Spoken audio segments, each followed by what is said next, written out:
عبادات سے دور ہوتا ہے تو اس کا دل پریشان رہتا ہے، اس کو بے چینی رہتی ہے، چاہے بظاہراً وہ خوش ہو، اس کو دنیا کی ہر چیز مل جائے، اندر اس کو بے چینی ہوتی ہے، کیونکہ وہ اپنے رب سے دور ہے۔ سبحان اللہ، جیسے ہی وہ اپنی عبادات میں مصروف ہوتا ہے، اپنی نماز کو محسوس کرتا ہے، اس کو لگتا ہے واقعی اسی میں ہی سکون ہے، دنیا میں اس کو سکون ہے، آخرت میں اس کے لیے اللہ تعالیٰ کی طرف سے خوشخبری ہے، راحت ہے، آرام ہے۔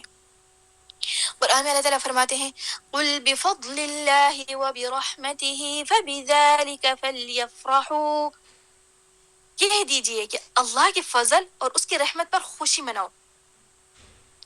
خوشی مناؤ، کس چیز کی ہم خوشی منائیں اس وقت؟ اب ہم شعبان کی بات کریں، یہ عام آیت ہے، ہم اس وقت کس چیز کی خوشی منائیں؟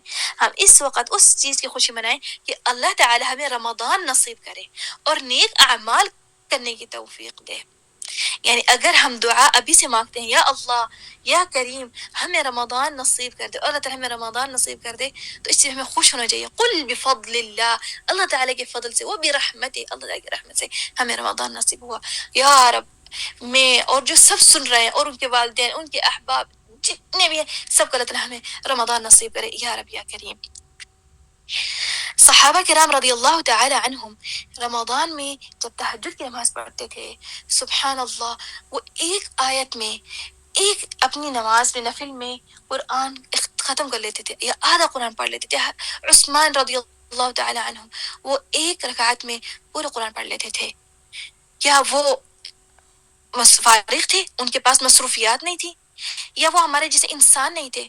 وہ ہمارے جیسے انسان تھے، اور وہ فارغ بھی نہیں تھے، وہ رسول اللہ صلی اللہ علیہ وسلم کے ساتھ دین پھیلا رہے تھے، لیکن فرق یہ ہے کہ ان کا دل تعلق کس چیز سے کرتا تھا؟ اللہ تعالی سے، آخرت سے، قرآن سے۔ شوق ناممکن کو ممکن بنا دیتا ہے۔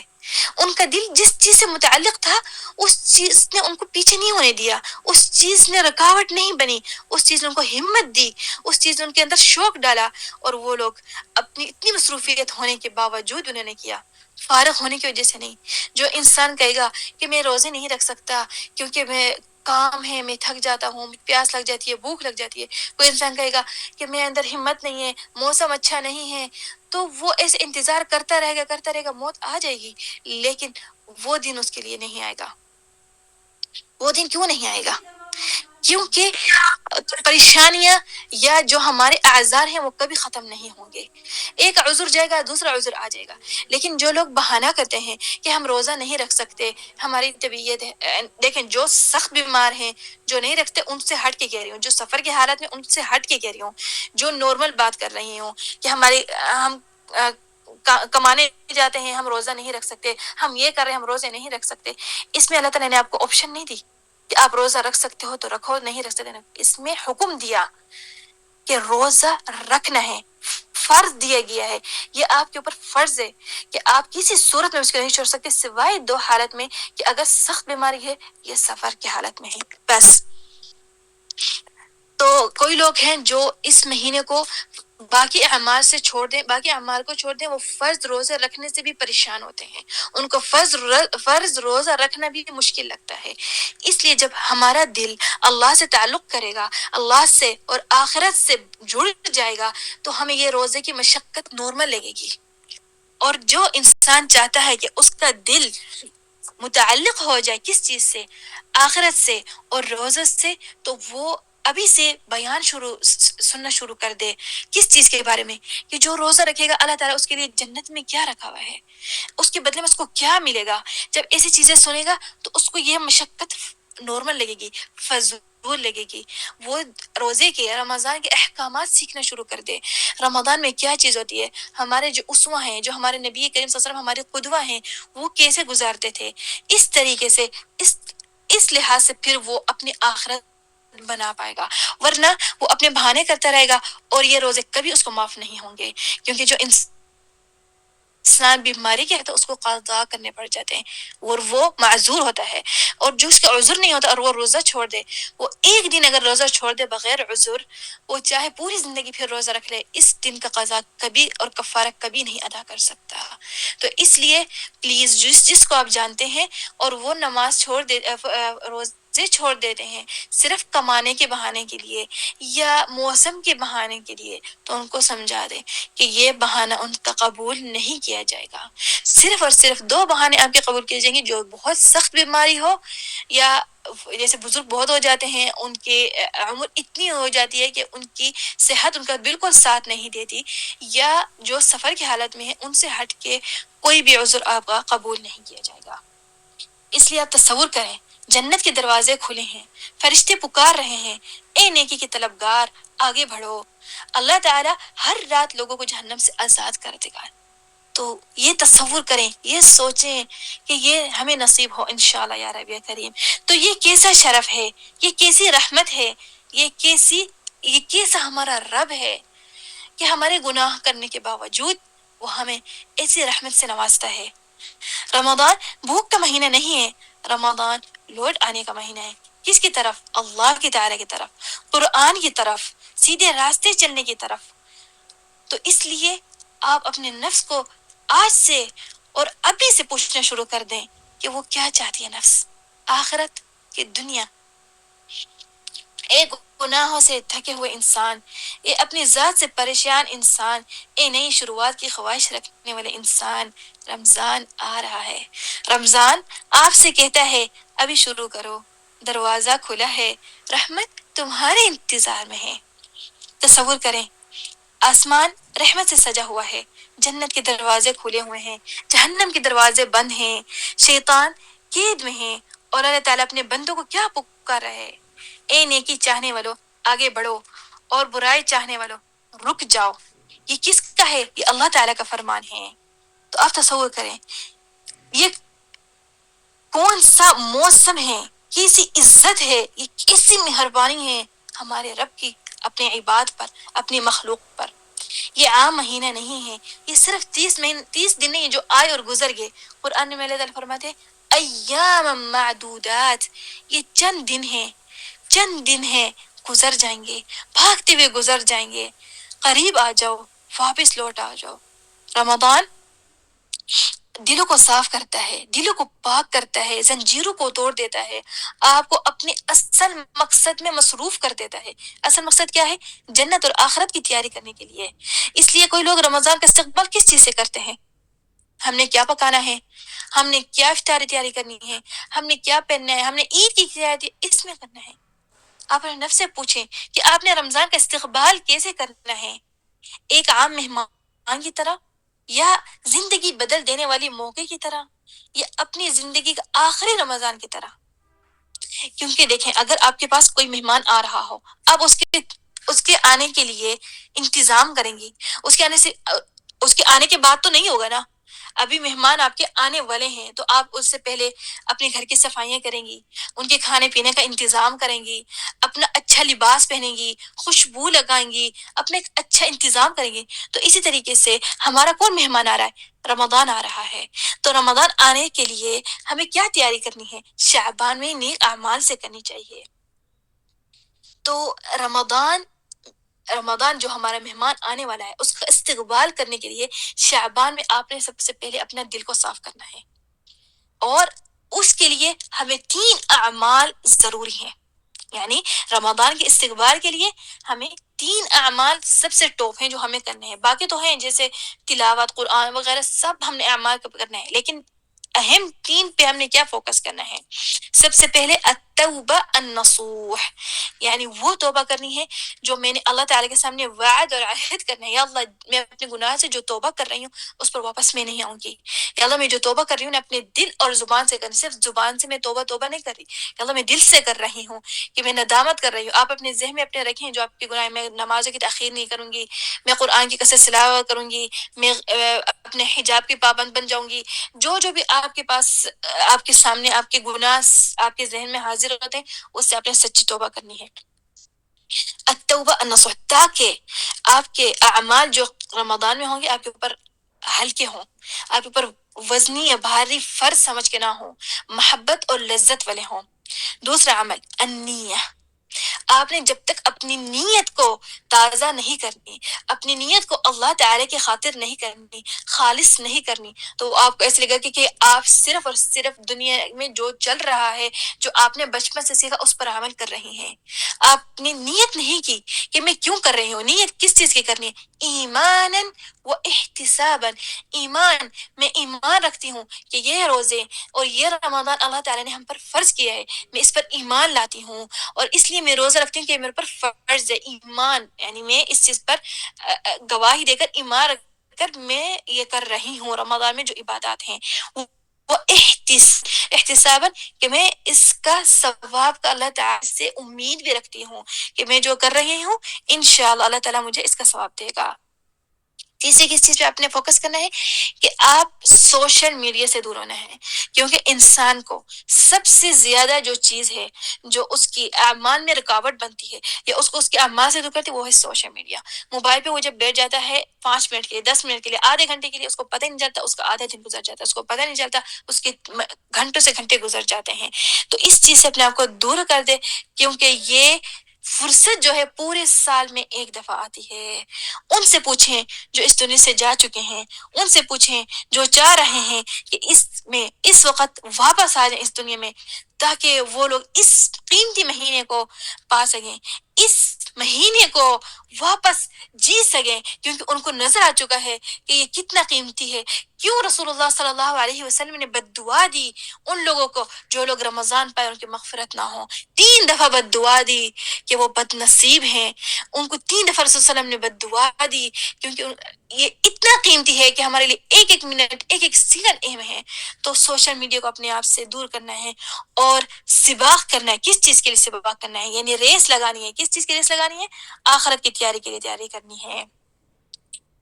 اب کوئی لوگ ہیں جنہوں نے یہ سوچنا ہے کہ قیامت کے رمضان کے مہینے میں جب اللہ تعالی نے وعدہ کیا اور ہر دن ہر دن کی بات کر رہے ہیں، یعنی ہم نہیں کہ ہر ہفتے یا مہینے کے اینڈ میں، ہر دن اللہ تعالی نے جہنم سے آزاد کرنے کے لیے لوگوں کے نام لکھے، لوگوں کے نام لکھے جائیں گے کہ یہ لوگ آج جہنم سے آزاد ہو گئے، یہ ہو گئے، یہ ہو گئے۔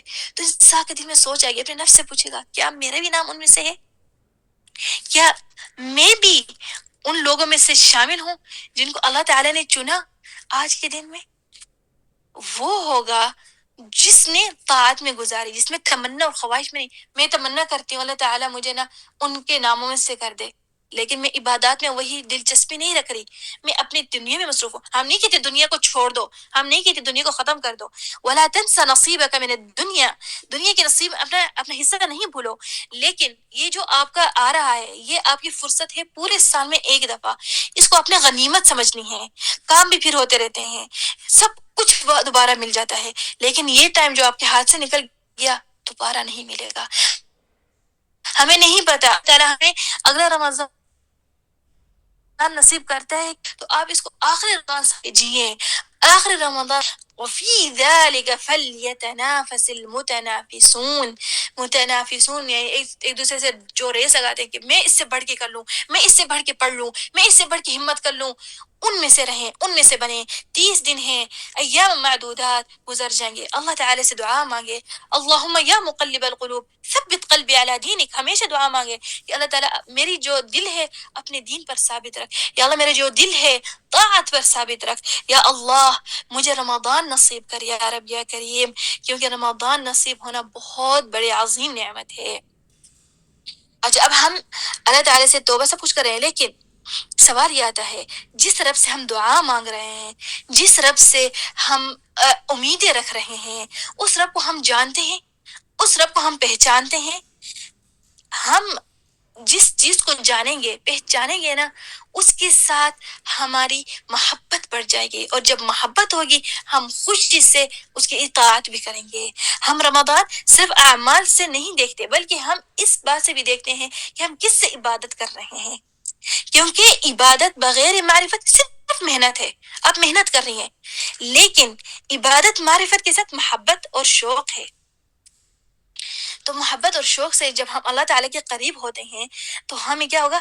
ہمارا ہماری لذت مختلف ہو جائے گی، ہمارے اپنے رب سے ملنے کی ملاقات کی انتظار رہے گی، ہم انتظار رہے گی کب ہم نماز پڑھیں، کس کے سامنے؟ الرحمن. کون ہے الرحمن؟ رحمت کرنے والا، جو ہماری کمزوری پر رحم کرتا ہے. الغفور، یعنی ہم اللہ تعالی کے جو نام ہیں ان کو محسوس کریں اور اس چیز کو سمجھیں، میرا رب رحمان ہے، میرے اوپر اپنی رحمت نازل کرتا ہے. الغفور ہے جو میرے گناہوں کی مغفرت کرتا ہے. الکریم ہے جو ہمارے لیے موسم برکت کھولتا ہے. اس لیے ہم شعبان میں زیادہ استغفار کرتے ہیں. کیوں؟ کیونکہ ہمارا رب الغفور ہے. ہم توبہ کرتے ہیں، کیوں؟ ہمارا رب التواب ہے، ہماری توبہ قبول کرتا ہے. تو جب میں نماز پڑھتی ہوں تو میں محسوس کرتی ہوں، میں سوچتی ہوں میں جو نماز میں پڑھ رہی ہوں، جو میں نماز میں اللہ تعالیٰ سے خطاب کر رہی ہوں، وہ کون ہے؟ السمیع، یعنی اللہ تعالیٰ کا نام ہے السمیع، وہ سن رہا ہے. البصیر، مجھے دیکھ رہا ہے، میں اللہ تعالیٰ کے سامنے کھڑی ہو کر خشوع کے ساتھ اپنے رب کے سامنے کھڑی ہوں، البصیر مجھے دیکھ رہا ہے. القریب، جو میرے قریب ہے. یعنی جب اللہ تعالیٰ کے نام کو سمجھیں گے، جب اللہ تعالیٰ کے نام کو محسوس کریں گے تو ہمیں اپنے رب سے اتنی محبت آئے گی، ہمارے اپنے رب سے اتنی لذت محسوس ہوگی. جب ہم قرآن کی تلاوت کریں گے تو ہم پڑھتے ہوئے یہ چیز ذہن میں رکھیں گے، ہمارا رب ہے الہادی، میں قرآن پڑھ رہی ہوں، اللہ تعالیٰ مجھے ہدایت نصیب کرے گا. تو اس طریقے سے اگر ہم ہر اللہ تعالیٰ کے نام کو محسوس کریں گے، اس کا مطلب سمجھیں گے، تو اسی طریقے سے ہماری عبادت میں نا ہمیں ایک دلچسپی ہو جائے گی، ایک اللہ تعالیٰ کے ساتھ ایک اچھا سا اور مضبوط رشتہ ہو جائے گا، ایک صلہ ہو جائے گا، ایک اللہ تعالیٰ کے قریب ہماری ایک صلہ بن جائے گی. جیسے الصلاۃ جو ہے نا، صلاۃ نماز کو بولتے ہیں الصلاۃ، صلہ ہے انسان کی اور رب کے درمیان. اب ہم اسی طریقے سے جب اللہ کے نام سنیں گے، اللہ کے نام پڑھیں گے، اللہ کے نام پہچانیں گے، اسی کے ساتھ ہم اللہ سے دعا مانگیں گے. میں رزق کی دعا مانگ رہی ہوں، یا رزاق، یعنی رزق اللہ کا نام الرزاق، یا رزاق ارزقنی، یا وہاب اوہبنی، یعنی میں اللہ کے نام سے اللہ کو پکار رہی ہوں. تو جس چیز کی میں دعا مانگ رہی ہوں، اسی چیز کا میں اسی نام سے اللہ تعالیٰ کو پکار رہی ہوں، اس چیز کو میں تصور کر رہی ہوں، اس چیز کو میں جی رہی ہوں. تو اس کا الگ ہوگا. وہ پھر جب انسان جس چیز کو پسند کرتا ہے تو اس چیز کی اطاعت بھی کرتا ہے.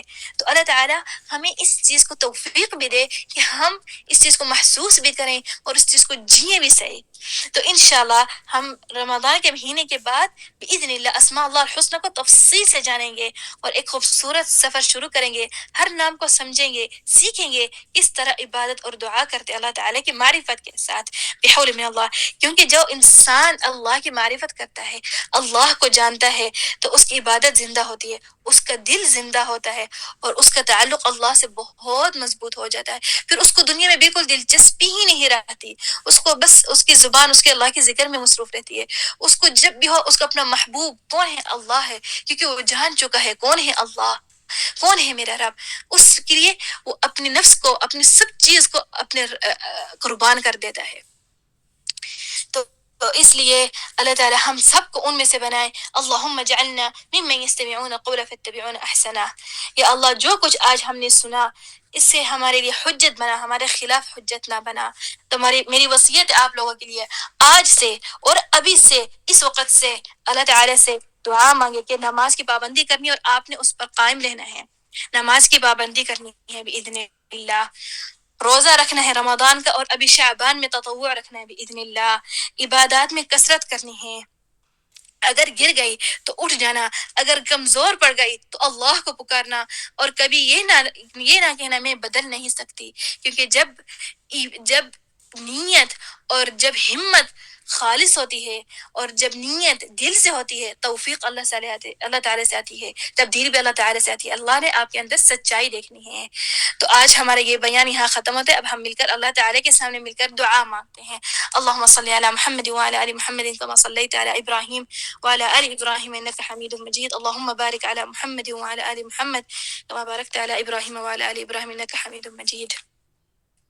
یا اللہ، یا اللہ، ہم تیرے عاجز بندے ہیں، تیرے در پر ہاتھ پھیلائے کھڑے ہیں.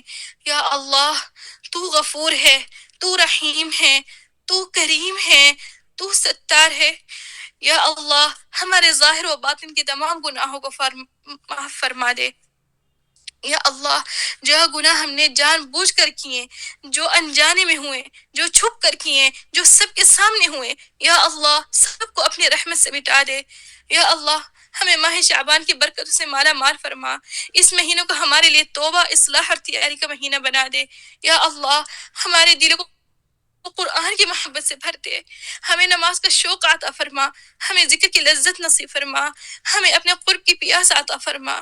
یا اللہ ہمیں رمضان تک پہنچا دے، ہمیں رمضان نصیب کر دے، اور جب رمضان آئے یا اللہ تو ہمیں صحت، ایمان اور اخلاص کے ساتھ عبادت کی توفیق دے۔ یا اللہ، یا اللہ ہمیں رمضان کا استقبال ایسے لوگوں میں شامل فرما جن کے گناہ بخش دی جائیں۔ یا اللہ ان میں ہمیں شامل فرما جن کی دل صاف ہو جائیں۔ یا اللہ ہمیں ان میں شامل فرما جن کے ارادے مضبوط ہوں۔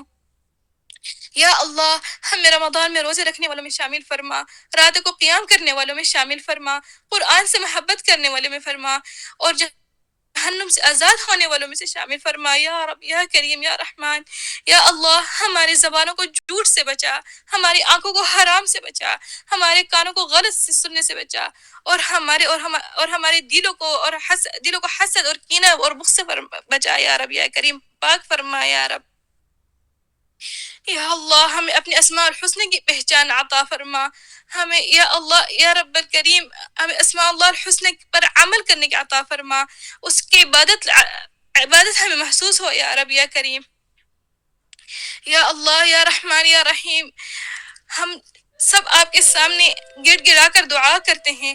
یا اللہ ہمیں جتنے ہمارے گناہ ہوئے ہیں، جتنے ہم سے غلطیاں ہوئی ہیں، یا اللہ ہمیں معاف کر دے، ہمیں رمضان اور شعبان کے لیے اللہ لذت عبادت محسوس فرما یا رب یا کریم۔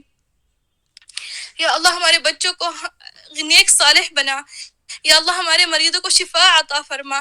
یا اللہ ہم سب سے جتنی بھی کوتاہیاں گزر چکی ہیں، جو کچھ ہو چکا ہے، یا اللہ ان کو سب پہ بخشش عطا فرما یا رب العالمین یا رحمان الدنیا والآخرہ ورحیمہما۔ یا اللہ ہمارے والدین کو شفا عطا نصیب، یا اللہ ان کو صحت و عافیت کے ساتھ رکھ، یا رب ان کے سب گناہ معاف فرما دے، اور جو دنیا سے گزر گئے اللہ ان کو اپنے رحمت سے نواز دے، یا اللہ ان کو اپنے رحمت میں بخش دے یا رب یا کریم، ان کے اعلیٰ مقام جنت الفردوس میں عطا کر یا رب العالمین۔ اللهم نسألك من كل ما سألك منه نبيك وحبيبك محمد صلى الله عليه وسلم، ونعوذ بك من شر ما استعاذك منه نبيك وحبيبك محمد صلى الله عليه وسلم. ربنا آتنا في الدنيا حسنة وفي الآخرة حسنة وقنا عذاب النار، وادخلنا الجنة مع الأبرار يا عزيز يا غفار يا رب العالمين. سبحان ربك رب العزة عما يصفون، وسلام على المرسلين، والحمد لله رب العالمين. سبحانك اللهم وبحمدك أشهد أن لا إله إلا أنت أستغفرك وأتوب إليك.